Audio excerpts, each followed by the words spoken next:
Bonjour, Bonjour. pourriez-vous vous présenter s'il vous plaît? Je m'appelle Éric Godard, je suis ingénieur du génie sanitaire, ingénieur agronome de formation à l'origine et j'ai travaillé pendant très longtemps en Martinique puisque je suis arrivé en juillet 98. J'ai fait 4 ans de Guyane entre 2003 et 2006, revenu ensuite en Martinique en 2006 et j'ai pris ma retraite récemment,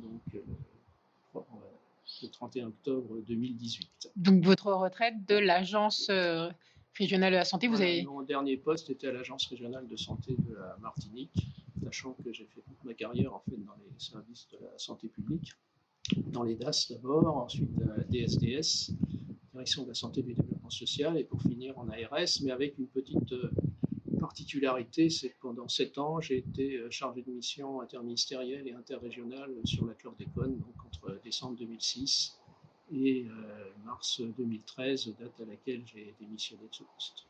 alors en 2018, quand la journaliste Cécile Marr vous demande si vous estimez que la population est bien protégée en termes d'exposition alimentaire au chlordécone, vous avez le courage de dire qu'il est difficile de répondre à cette question.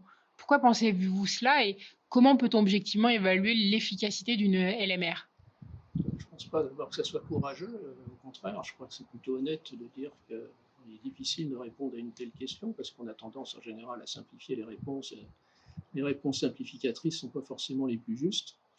À l'époque, on était en plein débat par rapport à des pollutions résiduelles, hein, des contaminations résiduelles de certaines denrées. Si depuis des années, il y a eu un gros travail de fait pour améliorer la qualité des productions végétales, et l'enquête qu'on a faite sur les productions informelles en 2016-2017 a montré qu'en fait, c'était pas vraiment plus mauvais que sur les marchés, notamment pour tout ce qui était végétal. Il restait des contaminations des viandes qui n'étaient pas maîtrisées et qui perduraient et qui étaient dénoncées par des notes internes à l'ARS qui remontaient au niveau national sans résultat depuis des années. J'avais évidemment à l'esprit cette question et je savais qu'il y avait encore des progrès à faire, des marges de progrès importants et qui ne se réglaient pas. C'est pour cette raison que la réponse n'a pas été si catégorique. Alors justement, depuis 2019, la LMR chlordécone a été abaissée à 0,02 microgrammes par kilo. Que signifie cette annonce pour vous et va-t-elle dans le sens d'une meilleure préservation des populations? Ça va dans le sens effectivement d'une meilleure protection et c'est l'aboutissement d'un processus très long hein, qui a démarré, parce que l'histoire des LMR, ça a démarré en 2007 pour les 2008 pour les LMR fixés au niveau européen et les viandes ont toujours été traitées un peu particulièrement par rapport aux autres denrées, qu'elles soient végétales ou les produits de la mer et de la pêche. Ce retour, en fait, parce que ce n'est pas vraiment une baisse, c'est un retour à la valeur qui a été fixée en 2007 de 0,02 microgrammes par kilo pour tous les aliments produits aux Antilles et consommés localement. C'est jamais qu'un retour à cette position initiale, sachant qu'on avait eu une période où les valeurs étaient plus élevées. C'était lié aux modalités de contrôle.